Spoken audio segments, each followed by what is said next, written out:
This is ZNS Total Sports, brought to you by Fourth Terrace Diagnostic Center.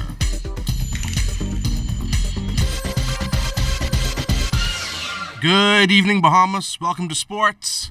I'm Jared Higgs, topping sports from the swimming pool once again. The Bahamas' Joanna Evans winning her second medal at the University Games in Chinese Taipei, this time winning a silver medal in the 400-meter freestyle. Evans was a second shy of her national record, clocking in at a time of 4 minutes, 8.52 seconds. The Grand Bahama native can hang the silver next to the bronze medal she won in the 800-meter freestyle. Let's jump in the ring now. Bahamian boxer Torino Johnson was not successful in earning that mandatory challenger status in the world middleweight division. He fell to Ukrainian Sergei Devryanchenko by a 12th round technical knockout. Devryanchenko dominated the early rounds of the contest, peppering Johnson from left to right, but the Bahamian fighting out of Atlanta, Georgia, would gain ground with more positive showings in rounds 7 and 8. However, Devryanchenko would make expert use of the hold to slow down the more fit Johnson. Fast forward to the later rounds. Round 12, Johnson would take 2 left hooks to the temple. That would end the fight. Johnson drops to a record of 20-2. The jury is in on women's softball in the Bahamas. The verdict? Pitching. 2 legends of the sport are zeroing in on what they say is one of the most pressing issues facing women's softball. Manager of the Proper Care Pool Sharks, Stephen Bishop Benaby, recently traveled with the under-17 national team to Florida, where he says the team's lack of games was evident. The longtime coach says the only way to increase games is to deepen the pitching staffs. Problem is the majority of teams in this league only have one pitcher.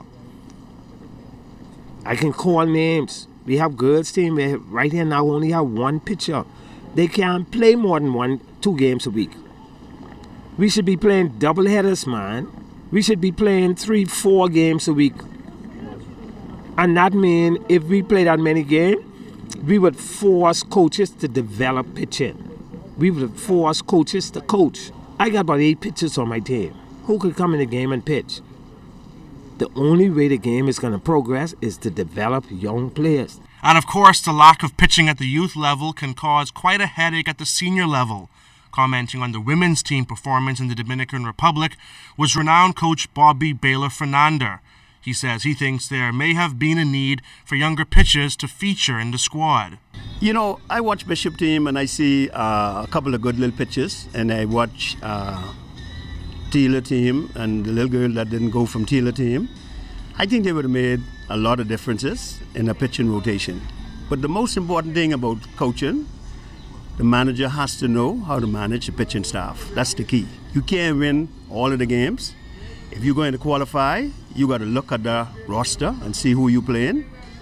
And if you need 4 games to win, you got to take 4 pitchers who could win them 4 games and use anybody for the 5 that you can't win or the 3 that you can't win. But the 4 what you know you should win, you got to win them under all circumstances. Well, some of those young softball players can improve their pitching by signing up for JBLN Softball League.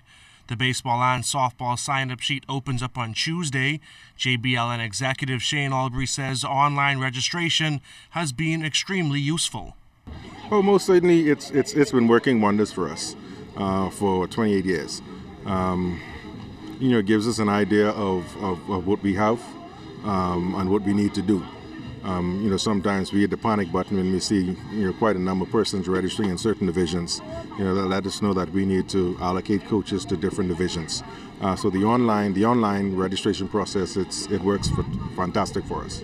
And that'll do it for sports. Once again, I'm Jared Higgs. Stay with us. A check on weather is still to come.